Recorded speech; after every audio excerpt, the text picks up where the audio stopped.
अगली सब्जेक्ट की, और वो है जेओए 817 जेओए 556। उस केस में सुप्रीम कोर्ट में दायर हुए रिप्लाई की, और रिप्लाई की इसलिए क्योंकि बड़े दिनों से सरकार रिप्लाई दायर कर नहीं रही थी। आज हमने कॉज लिस्ट जब चेक की तो इसमें काउंटर एफिडेविट अभिनव मुखर्जी की तरफ से दायर हो गया है, और ये किया है राज्य सरकार ने, क्योंकि अभिनव मुखर्जी को इस केस में स्पेशली एंगेज किया गया था। आज जब ये केस की सुनवाई हुई इस केस में, तो इसमें एक ऑर्डर भी पास हुआ है, देखिए, और ये भी रिकॉर्ड हुआ है इस केस में कि जो एफिडेविट है वो फाइल हो गया है।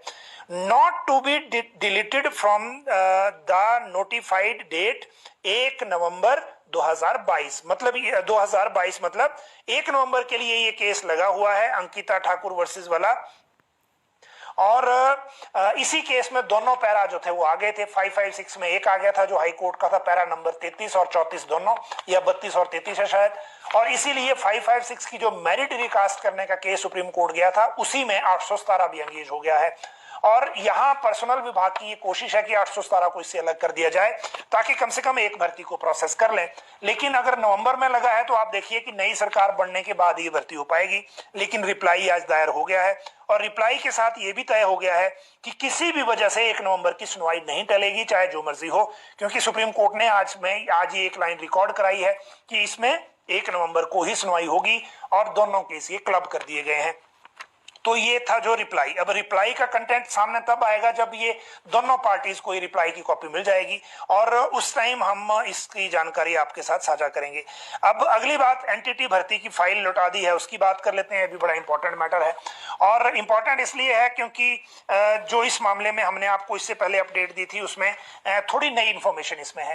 पहली बात तो ये कि लौटाई क्यों है। लौटाई इसलिए है क्योंकि इलेक्ट्रॉनिक्स डेवलपमेंट कॉर्पोरेशन ने वापस एलिमेंट्री डिपार्टमेंट को लिखा है कि क्योंकि अब मॉडल कोड ऑफ कंडक्ट लग गया है तो इस भर्ती को लेकर करना क्या है, इसको लेकर परमिशन कौन देगा, क्या हम इसको अभी नहीं लें, या हम इसको जो है फिर हम बाद में जो इलेक्शन जब खत्म हो जाएंगे उसके बाद लें। दो चीजें इसमें पूछी गई हैं, और इसीलिए अब एजुकेशन अगर इसमें परमिशन लेके दे देगा तो आप समझिए कि इस मैटर को टेकअप किया जा सकता है। लेकिन अगर परमिशन लेके नहीं दिया तो फिर ये मैटर टेकअप नहीं होगा, तो इसके लिए फिर इंतजार करना पड़ेगा। इन दोनों चीजों के बीच में एक और महत्वपूर्ण चीज ये है दोनों मामलों में कि जो दो क्वेरीज इससे पहले पूछी गई थी इलेक्ट्रॉनिक्स डेवलपमेंट कॉर्पोरेशन की तरफ से कि किन संस्थानों से एलिजिबल लोग हैं जिनको भर्ती करना है, और दूसरी पूछी गई थी कि बोनाफाइड हिमाचली लेने हैं कि सभी लिए जा सकते हैं। तो डिपार्टमेंट ने रिप्लाई किया था इसमें कि जो 55 उन्होंने लिस्ट दी है इंस्टीट्यूशंस की, वो 55 लिस्ट जो है वो मिल गई है, लेकिन ये लिखा गया है कि 2 साल के डिप्लोमा वाले ही लेने हैं। तो आप अब देखिए कि ये 2 साल वाले डिप्लोमा वाले जो हैं उनकी बात हो रही है, और सिंगल वाले नहीं है। 1 साल वाला उसमें नहीं लिखा गया है अभी, और 2 साल वाले जो हैं वो भी वही लेने हैं जो लिस्ट दी है 55 संस्थानों की उनसे पढ़े हों। इनकी लिस्ट जो है कॉर्पोरेशन ने अपनी वेबसाइट पे डाल दी थी 55 इंस्टीट्यूट्स की, लेकिन बीच में हटा दी क्योंकि कोड लग गया। जब भी भर्ती शुरू होगी दोबारा से वेबसाइट पे आ जाएगी, वहां आप देख सकते हैं।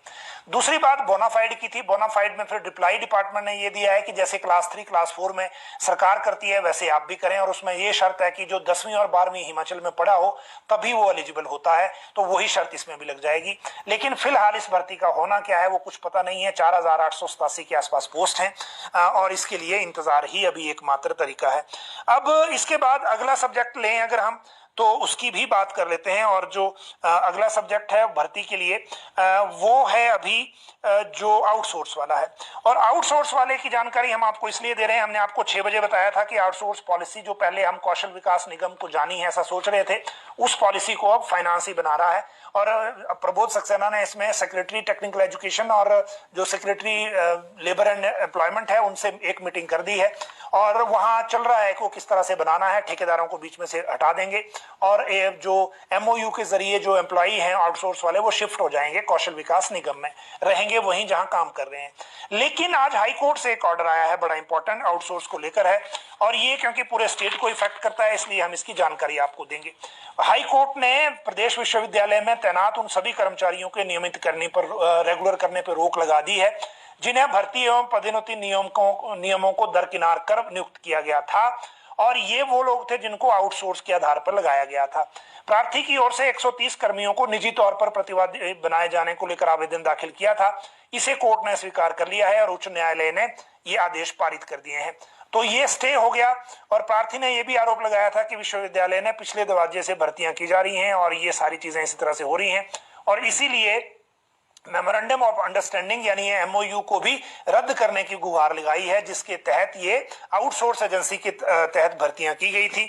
तो अब देखिए, एक तरफ आउटसोर्स के लिए रोक लगा दी हाई कोर्ट ने, दूसरी तरफ जो विधानसभा ने सोसाइटी के रूप में कन्वर्ट करने की परमिशन मांगी थी। हालांकि उसका एग्जैक्ट अभी फीडबैक हमारे पास नहीं है कि कैबिनेट ने जाते जाते किया क्या है उस केस में, वो भी आपको बताएंगे वैसे।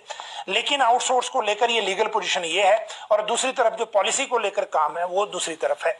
तो ये जो कर्मचारियों के मामले बड़े दिनों से पेंडिंग थे, उसकी अपडेट मैंने आपके साथ साझा की, और अब पूरी तरह से पॉलिटिक्स की तरफ को मुड़े।